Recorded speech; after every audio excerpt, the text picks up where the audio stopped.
Hello दोस्तों, स्वागत है आपका अपने चैनल रीड टू सक्सेस में। मैं आपका दोस्त अंकित चौधरी।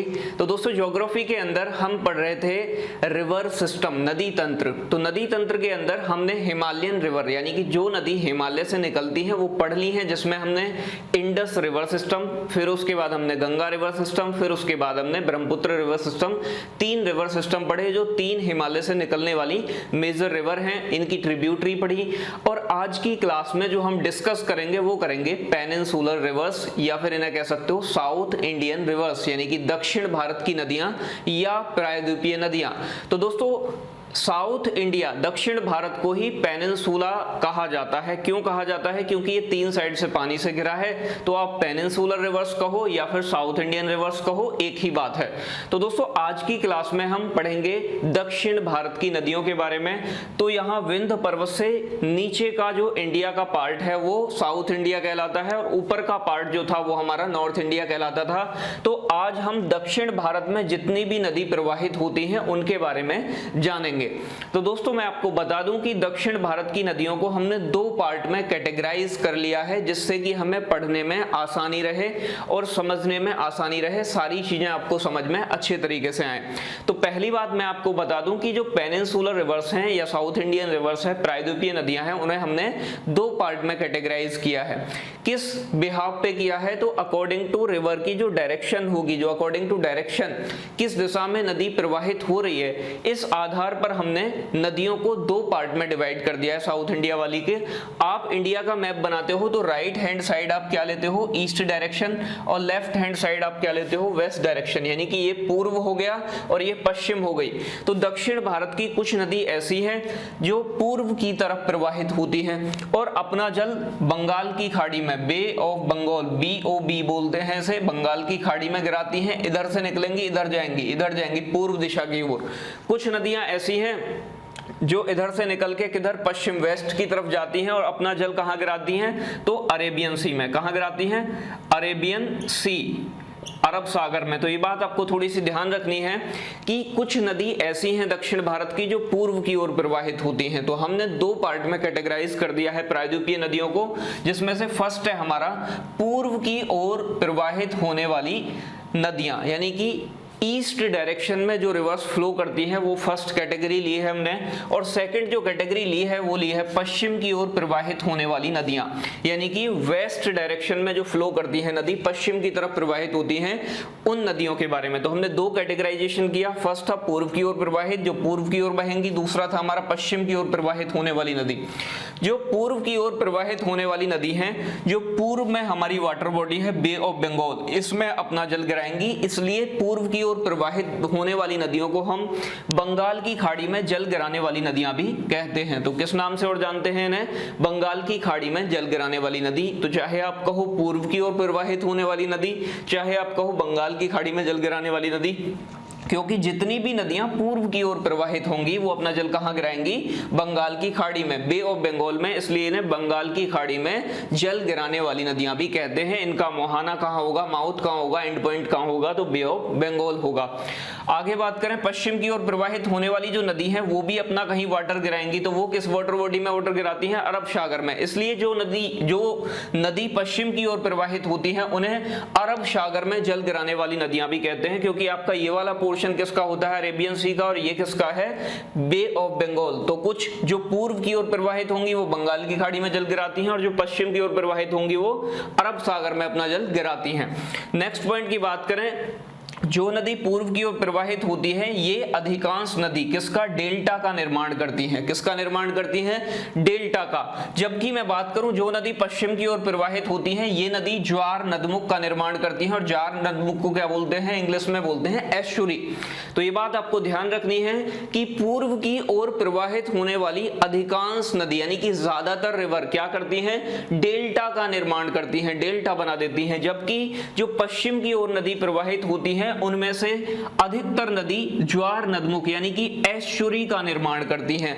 अब दोस्तों, बात आपको समझनी क्या है थोड़ी सी, कि डेल्टा और एस्चुरी में डिफरेंस क्या होता है, यानी कि किस तरीके के होते हैं और कैसे इनका निर्माण होता है।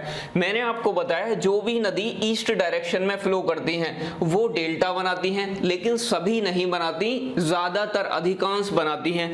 और जो नदी पश्चिम की तरफ प्रवाहित होती हैं वो अधिकांश नदी क्या बनाती हैं, एस्चुरी बनाती हैं, ज्वार नदमुख बनाती हैं। तो कई बार क्वेश्चन आपसे पूछ लिया जाएगा निम्न में से कौन सी नदी ज्वार नदमुख का निर्माण करती है, यानी कि एस्चुरी का निर्माण करती है। तो आपको ये बात ध्यान रखनी है कि जो भी नदी पश्चिम की तरफ बहेगी उनमें से ही कोई ना कोई नदी ऐसी होगी जो किसका निर्माण करेगी, एस्चुरी का निर्माण करेगी।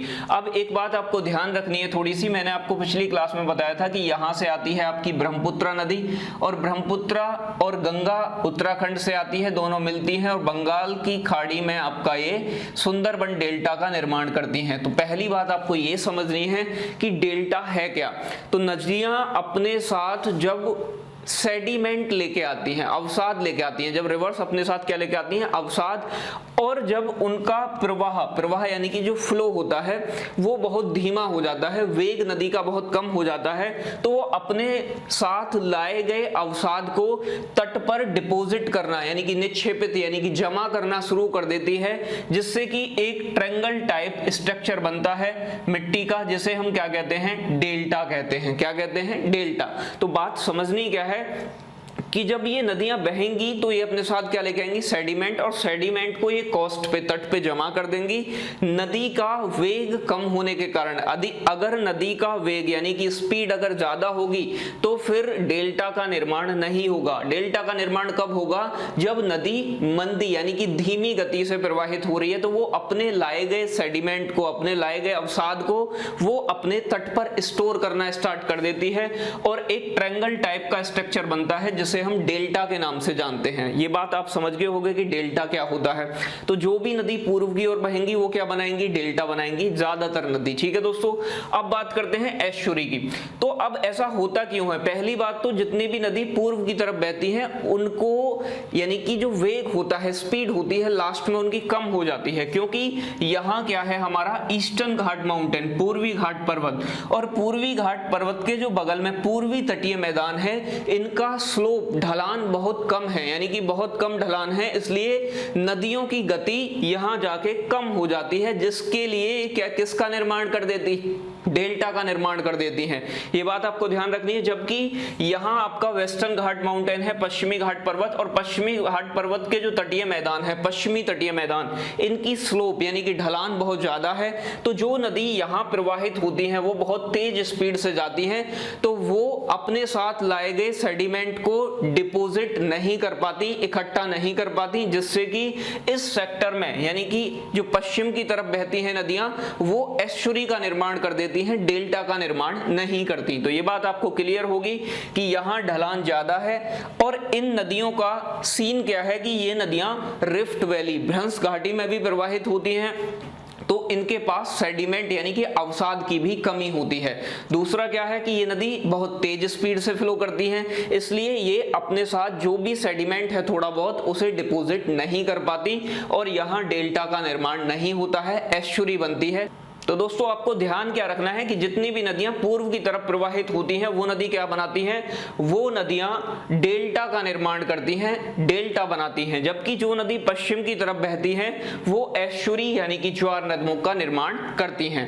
अब हम दोस्तों एक एक करके सभी नदियों के बारे में पढ़ेंगे, लेकिन उसमें से फर्स्ट जो आज हम पढ़ने वाले हैं वो पढ़ेंगे हम पूर्व की ओर प्रवाहित होने वाली नदियां या फिर बंगाल की खाड़ी में जल गिराने वाली नदियां। तो जो भी नदी पूर्व की तरफ प्रवाहित होती है उन नदियों के बारे में आज की क्लास में हम डिस्कस करेंगे। तो दोस्तों अब एक एक नदी के बारे में एक एक पॉइंट हम डिस्कस करेंगे, अच्छे तरीके से समझेंगे चीज़ों को। तो सबसे पहले मैंने आपको बताया था गंगा रिवर सिस्टम के बारे में कि गंगा नदी प्रवाहित होती है और वेस्ट बंगाल होते हुए बांग्लादेश चली जाती है। बांग्लादेश में गंगा को पद्मा के नाम से जानते हैं। यहीं वेस्ट बंगाल में फरक्का बैराज से एक नदी निकलती है जिसका नाम है हुगली रिवर, हुगली नदी। तो हुगली नदी निकली, और हुगली नदी किसकी वितरिका है तो आप बताओगे गंगा की। तो गंगा से निकलने वाली एकमात्र नदी है आपकी हुगली, यानी कि एक डिस्ट्रीब्यूटरी है हुगली गंगा की। इसमें एक छोटे नागपुर के प्लेटू से एक रिवर निकलती है जिसका नाम है दामोदर रिवर, और वो नदी आकर हुगली में मिल जाती है, और ये नदी दोनों आपस में मिलकर फिर कहां, उड़ीसा के तट पर अपना जल गिरा देते हैं। कहां गिरा देते हैं? उड़ीसा के तट पे। तो बात क्या समझनी है कि गंगा से निकलने वाली एकमात्र वितरिका है, तो आप बताओगे हुगली नदी गंगा से निकलने वाली एकमात्र वितरिका है। और मैंने आपको बताया था कि जो आपका कोलकाता पोर्ट है, जिसको आप हल्दिया पोर्ट कहते हो, तो हल्दिया पोर्ट में, हल्दिया बंदरगाह में पानी की कमी के कारण फरक्का बैराज वेस्ट बंगाल में बनाया गया, जिससे कि हुगली नदी में अधिक पानी छोड़ा जा सके। कोलकाता सिटी आपका किस नदी के किनारे है? तो आप बताओगे हुगली नदी। तो आप हुगली के बारे में जो आपकी इंपोर्टेंट फैक्ट हुए वो कौन कौन से हुए कि हुगली गंगा से निकलने वाली एकमात्र वितरिका है, ये बात आपको ध्यान रखनी है। कोलकाता शहर किस नदी के किनारे है? तो आप बताओगे हुगली नदी। फिर हल्दिया बंदरगाह किस नदी पर बना हुआ है? तो आप बताओगे हुगली नदी। आपसे पूछे कि दामोदर किसकी सहायक नदी है? तो आप बताओगे हुगली नदी, क्योंकि दामोदर नदी अपना जल किस में गिराती है? हुगली नदी में गिराती है। तो यहाँ जो पॉइंट हैं वो लिखे हुए हैं हुगली नदी के बारे में। गंगा से निकलने वाली वितरिका कहाँ से निकलती है? तो फरक्का वेस्ट बंगाल से ये निकलती है। आगे बात करें तो कोलकाता तथा हल्दिया बंदरगाह हुगली नदी के किनारे पर स्थित है, हुगली नदी पर स्थित है। तो आपको ध्यान रखना है कि आपसे पूछे कि कोलकाता शहर किस नदी के किनारे है, तो आप बताओगे हुगली नदी के किनारे।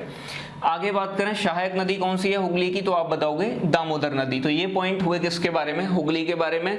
और आपको ध्यान रखना है कि हुगली एकमात्र गंगा की डिस्ट्रीब्यूटरी यानी कि वितरिका है। ठीक है दोस्तों। नेक्स्ट नदी के बारे में बात करते हैं। नेक्स्ट है हमारी दामोदर नदी। तो दामोदर नदी का उद्गम कहां से होता है? सबसे पहली बात तो दामोदर नदी छोटे नागपुर के प्लेटू से, छोटे नागपुर के पठार से ओरिजिनेट होती है और आगे चल के ये किस में मिल जाती है? तो ये हुगली नदी में मिल जाती है। ये बात आपको ध्यान रखनी है। तो मैंने आपको एक बात और बताई थी कि दामोदर नदी छोटे नागपुर को, प्लेटू को दो पार्ट में सेपरेट करती है। ये पॉइंट मैंने आपको प्लेटू वाले पार्ट में भी बताया था कि ये छोटे नागपुर के पठार को दो पार्ट में विभाजित कर देती है। तो आपको ध्यान क्या रखना है कि दामोदर नदी का ओरिजिन कहां से होता है? तो आप बताओगे छोटे नागपुर के पठार से, छोटे नागपुर के पठार से प्रवाहित होने लगती है ओरिजिनेट होकर। आगे बात करें कि दामोदर नदी भ्रंश घाटी में प्रवाहित होती है। भ्रंश घाटी मतलब रिफ्ट वैली।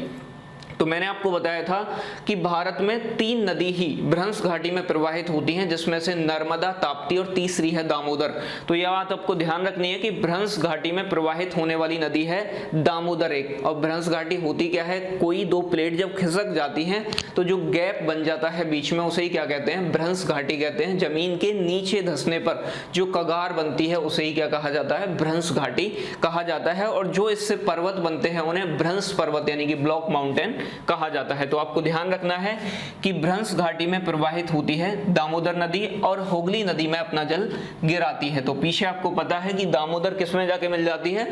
हुगली नदी में। दामोदर को पश्चिम बंगाल का शोक कहा जाता है। जैसे कि आपको पता है कि बिहार का शोक किस नदी को कहा जाता है? मैंने आपको बताया था, आपको ध्यान होगा, आप कमेंट बॉक्स में इसका आंसर देंगे कि बिहार का शोक किस नदी को कहा जाता है।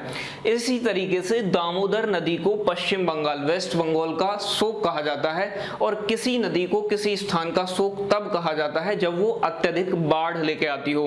तो दामोदर नदी भी पश्चिम बंगाल में और उड़ीसा में बाढ़ ले आती थी, इसलिए दामोदर को पश्चिम बंगाल का शोक कहा गया है। और इस पर ही भारत की पहली बहुउद्देशीय परियोजना दामोदर नदी घाटी परियोजना स्टैब्लिश की गई, जिसमें 6-7 डैम बनाए गए हैं। इस पे तो जब हम डैम या मल्टीपर्पज प्रोजेक्ट के बारे में पढ़ेंगे तब हम डिटेल में पढ़ेंगे कि दामोदर नदी पर कौन कौन से डैम बनाए गए हैं।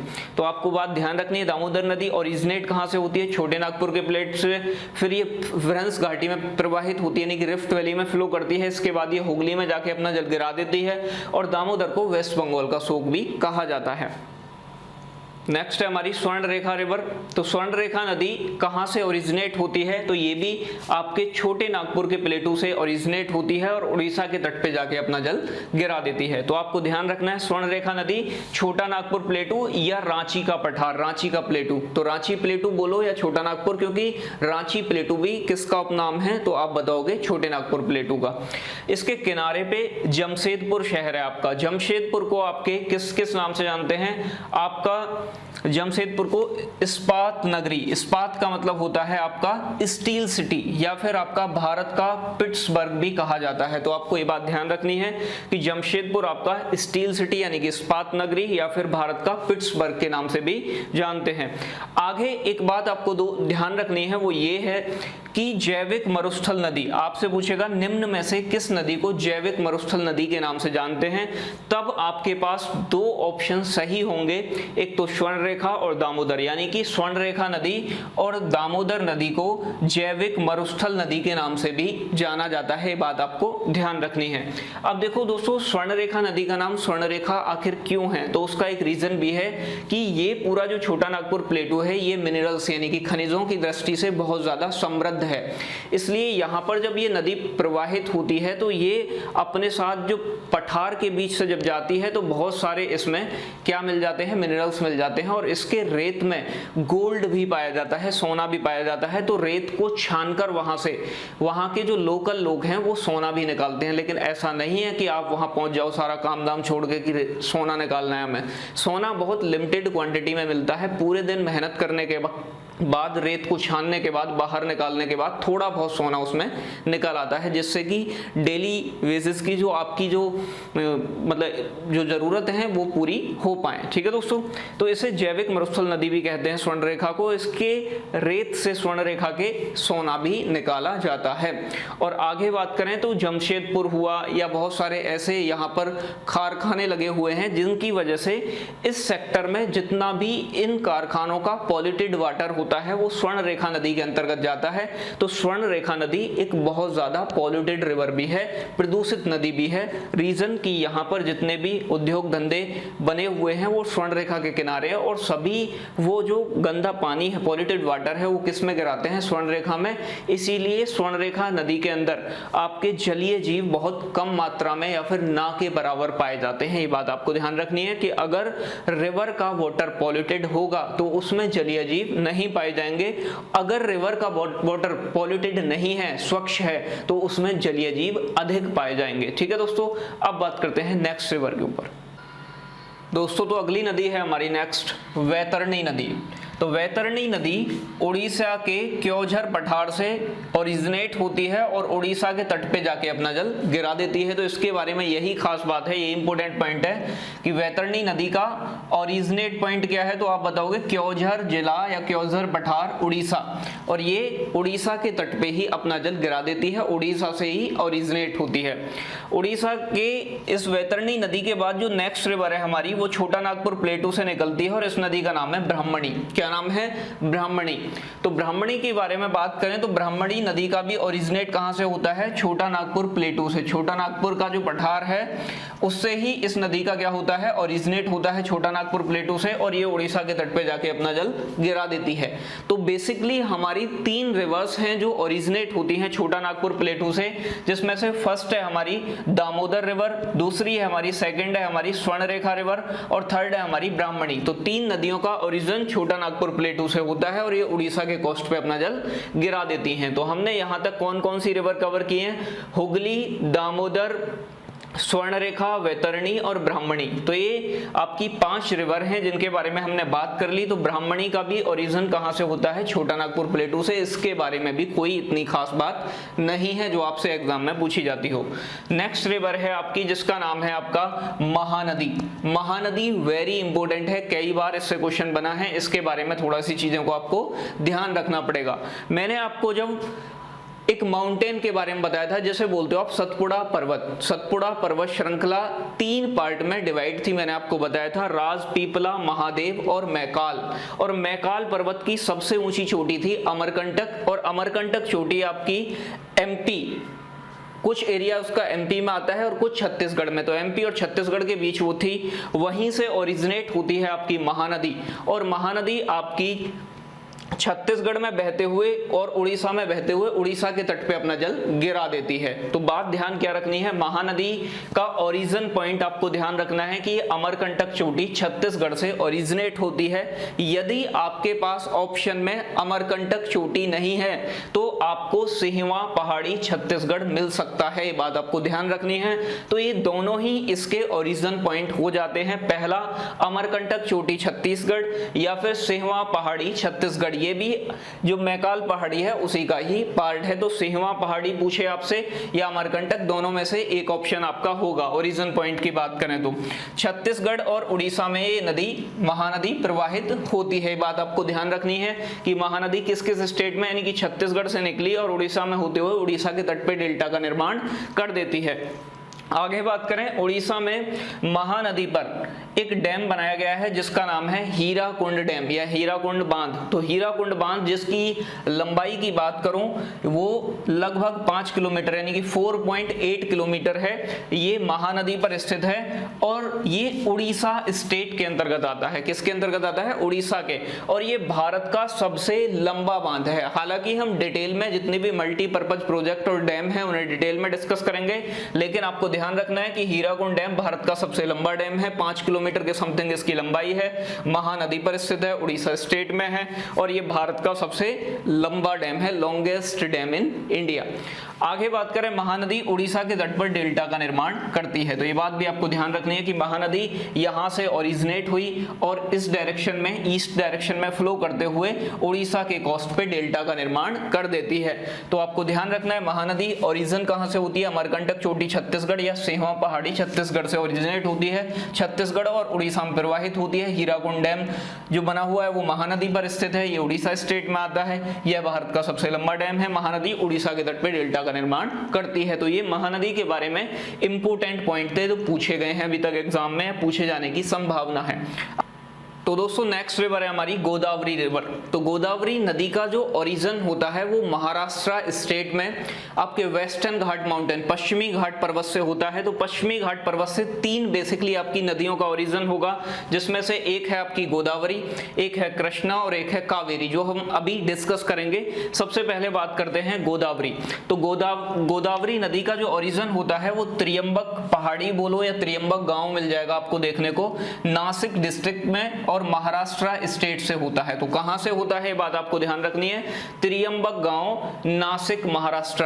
तो ये त्रियंबक, नासिक, महाराष्ट्र कहां पड़ता है आपका? पश्चिमी घाट पर्वत के अंदर। यहां महाराष्ट्र से ओरिजिनेट होने के बाद ये तेलंगाना में एंटर करती है और तेलंगाना के बाद आंध्र प्रदेश के तट पर ये डेल्टा का निर्माण कर देती है। तो कई बार ये क्वेश्चन भी आपके लिए इंपोर्टेंट हो जाता है कि ये कितने स्टेटों से होकर, कौन कौन से स्टेटों से होकर ये फ्लो करती है। तो महाराष्ट्र से ओरिजिनेट होने के बाद गोदावरी नदी तेलंगाना में एंटर करती है और तेलंगाना के बाद कहां जाती है?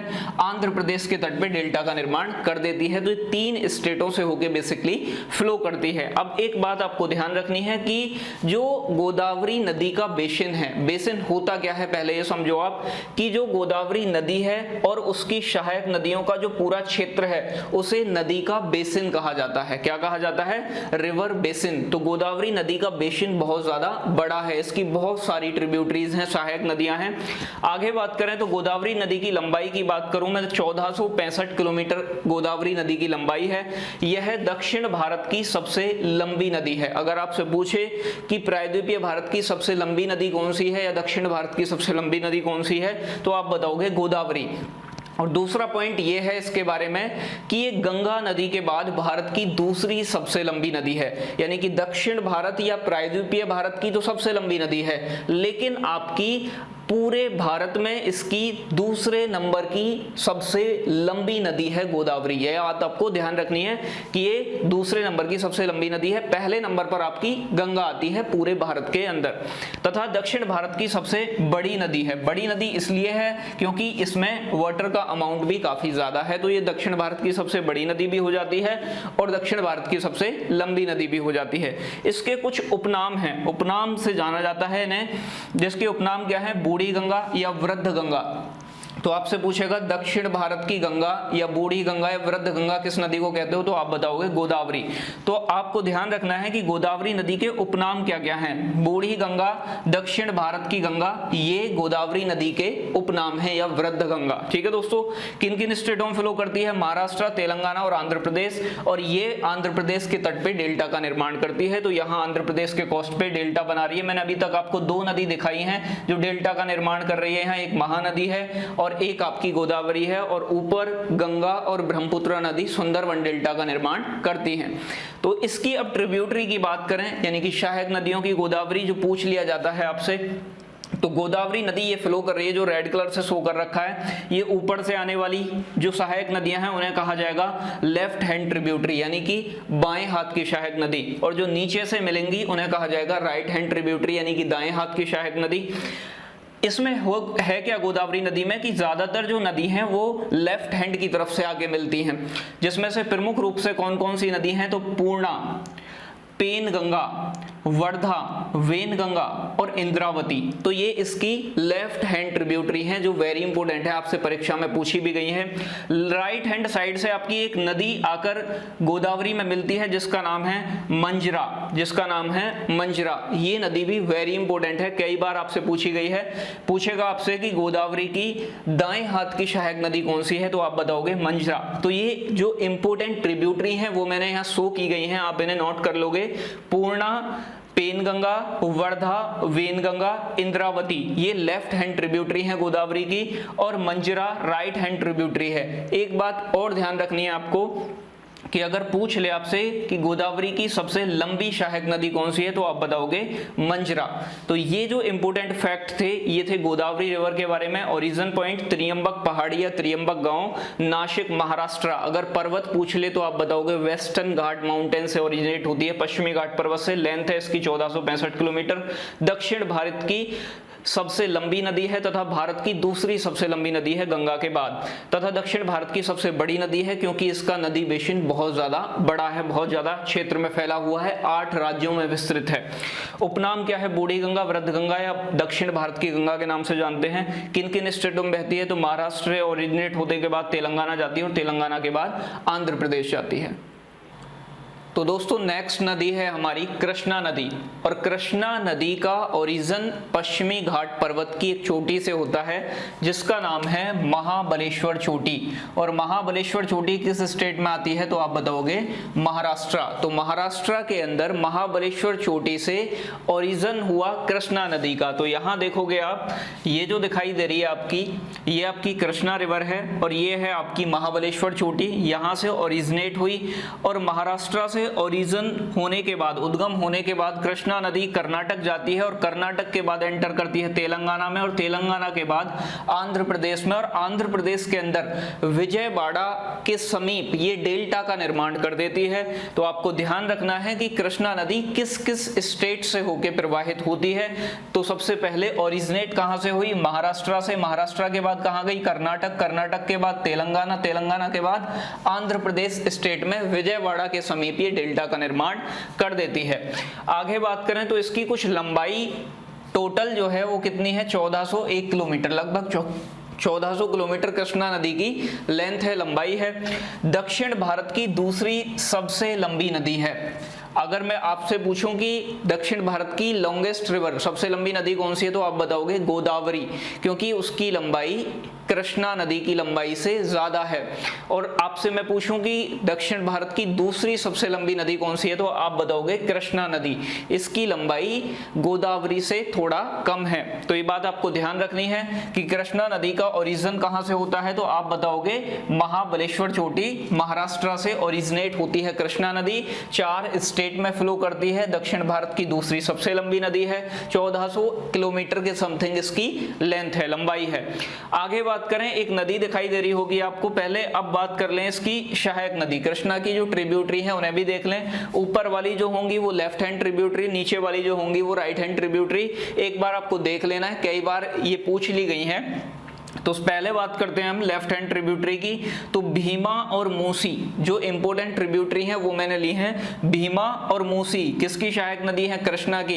एक चीज और ध्यान रखनी है, जो हैदराबाद शहर है आपका वो मूसी नदी के किनारे पे है। किस नदी के किनारे? मूसी के। ये बात भी आप नोट कर लोगे। तो भीमा और मूसी। और एक चीज और ध्यान रखनी है, भीमा कृष्णा नदी की सबसे लंबी सहायक नदी है, सबसे लंबी सहायक नदी। आगे बात करें तो यहाँ ये है हमारी राइट हैंड ट्रिब्यूटरी नीचे वाली, कोयना, घाट प्रभा, माल प्रभा और तुंगभद्रा। तो 4 नदी आप जो साउथ से यानी कि नॉर्थ की तरफ जाएंगी, कौन कौन सी रहेंगी? कोयना, घाट प्रभा, माल प्रभा और तुंगभद्रा। ये कृष्णा नदी की राइट हैंड ट्रिब्यूटरी यानी कि दाएं हाथ की सहायक नदी है, जिसमें से तुंगभद्रा कृष्णा नदी की सबसे बड़ी सहायक नदी है। बड़ी मतलब अकॉर्डिंग टू वाटर वॉल्यूम होता है, और लंबी मतलब अकॉर्डिंग टू लेंथ, लंबाई के अनुसार। तो सबसे लंबी भीमा और सबसे बड़ी तुंगभद्रा। इसके नीचे आपको दिखाई देगा एक नदी है जिसका नाम है पेन्नार। तो पेन्नार नदी कृष्णा और कावेरी के मध्य प्रवाहित होती है, इन दोनों के बीच, और ये कर्नाटक के कोलार से ओरिजिनेट होती है पेन्नार नदी। तो ये बात आपको ध्यान रखना है। सेकंड हमारी नेक्स्ट अगली है हमारी पेन्नार। तो पेन्नार नदी का ओरिजिन कहां से होता है? कोलार, कर्नाटक। और एक चीज ध्यान रखनी है, कर्नाटक की जो कोलार माइंस हैं, जो खाने हैं, ये सोने के लिए फेमस हैं, फेमस फॉर गोल्ड। तो आपसे पूछ लेगा कर्नाटक का कोलार किस लिए प्रसिद्ध है? तो कोलार में गोल्ड माइंस हैं, सोने की खान है, इसलिए कर्नाटक कोलार गोल्ड के लिए भी फेमस है। पेन्नार नदी कहां प्रवाहित होती है? तो कृष्णा एवं कावेरी के मध्य प्रवाहित होती है, कर्नाटक से ओरिजिनेट होती है। आगे बात करें इसके नेक्स्ट हम, तो ये है एक रिवर जिसका नाम है कावेरी। तो यहाँ आपको 3 नदी दिखाई दी, तो गोदावरी, कृष्णा और कावेरी। तीनों का ओरिजिन जो होता है वो पश्चिमी घाट पर्वत से होता है। तो कावेरी नदी का ओरिजिन कहां से होता है? ब्रह्मगिरी पहाड़ी, कर्नाटक। और ये भी कहां आती है? ब्रह्मगिरी पहाड़ी पश्चिमी घाट पर्वत का ही हिस्सा है।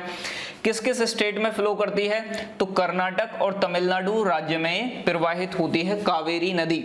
आगे बात करें इसके बारे में, जो खास बात है वो क्या है? कावेरी को दक्षिण भारत की एकमात्र ऐसी नदी कहा जाता है जो वर्ष भर प्रवाहित होती है। कावेरी नदी के बारे में खास बात क्या है कि कावेरी साउथ इंडिया की, दक्षिण भारत की एकमात्र ऐसी नदी है जो पूरे साल प्रवाहित होती है, इसका पानी कभी नहीं सूखता। मैंने आपको बताया था कि जो दक्षिण भारत की नदियां हैं वो क्या करती हैं? वर्षा पर निर्भर करती हैं, तो वो साल भर प्रवाहित नहीं होती। लेकिन कावेरी एकमात्र ऐसी नदी है जो पूरे साल प्रवाहित होती है। उसका रीजन ये है क्योंकि कावेरी को नॉर्थ ईस्ट मानसून यानी कि उत्तर पूर्वी मानसून और साउथ वेस्ट मानसून, दक्षिणी पश्चिमी मानसून, दोनों का पानी प्राप्त होता है, दोनों की वर्षा का जल प्राप्त होता है। आगे चल के मानसून वाले चैप्टर में इसे हम डिटेल में और भी डिस्कस करेंगे, लेकिन कावेरी नदी को दोनों साइड से पानी मिलने के कारण ये एकमात्र ऐसी नदी बन जाती है दक्षिण भारत की जो साल भर प्रवाहित होती रहती है। एक बात और ध्यान रखना है, जो क्वेश्चन कई बार पूछा गया है आपसे कि कावेरी जल विवाद किन 2 राज्यों के बीच है, किन के बीच में है? तो आप बताओगे कर्नाटक और तमिलनाडु के मध्य है। रीजन क्या है? क्योंकि ये इन 2 स्टेटों के बीच ही प्रवाहित होती है, इसलिए कावेरी जल विवाद भी कर्नाटक और तमिलनाडु स्टेट के बीच में है। तो ये क्वेश्चन भी आपसे पूछा गया है कि कावेरी जल विवाद किन 2 स्टेटों के बीच है, तो आप बताओगे कर्नाटक और तमिलनाडु। आगे बात करें तो 2 आपको यहाँ छोटी छोटी नदी दिखाई देंगी जिसका नाम है, एक वैगई और दूसरी है ताम्रपर्णी। वैगई और ताम्रपर्णी ये तमिलनाडु स्टेट से ओरिजिनेट होती हैं, जिसमें से वैगई आपकी परुसनाद पहाड़ी से ओरिजिनेट होती है और ताम्रपर्णी आपकी अगस्त्यमलाई पहाड़ी से, अगस्त्यमलाई चोटी से ओरिजिनेट होती है। ये दोनों तमिलनाडु में पड़ती हैं आपकी। तो ये 2 भी आपकी छोटी छोटी नदी हैं, हालांकि पूछी बहुत कम गई हैं। तो ये जितनी भी हमारी रिवर थी जो ईस्ट की तरफ प्रवाहित होती थी, पूर्व की तरफ प्रवाहित होती थी और अपना जल कहाँ गिराती थी? बंगाल की खाड़ी में, वो सभी हमने आज डिस्कस की, जिनमें से हमने कौन कौन सी रिवर देखी? हुगली, दामोदर, स्वर्णरेखा, इसके बाद वैतरणी, इसके बाद ब्राह्मणी, महानदी, गोदावरी, कृष्णा, पेन्नार, कावेरी, वैगई, ताम्रपर्णी। तो ये इंपोर्टेंट रिवर है जो ईस्ट ईस्ट की तरफ फ्लो करती हैं। तो दोस्तों आज की क्लास में यहीं तक इतना ही ये समाप्त होता है। नेक्स्ट क्लास में हम वेस्ट फ्लोइंग रिवर या फिर जो अरब सागर में जल गिराती हैं नदियां, उनके बारे में डिस्कस करेंगे। मैं उम्मीद करता हूं कि चीजें आपको समझ आई होंगी। यदि आपको चीजें समझ आई हैं, अब अगर आपको वीडियो अच्छी लगी है तो वीडियो को लाइक करें, अपने फ्रेंड्स का शेयर करें, और यदि आपने अभी तक हमारे चैनल रीड टू सक्सेस को सब्सक्राइब नहीं किया है तो चैनल को सब्सक्राइब करें और बेल आइकन का बटन दबाएं, जिससे कि हमारी सभी लेटेस्ट वीडियो का नोटिफिकेशन आपको मिल सके। धन्यवाद दोस्तों।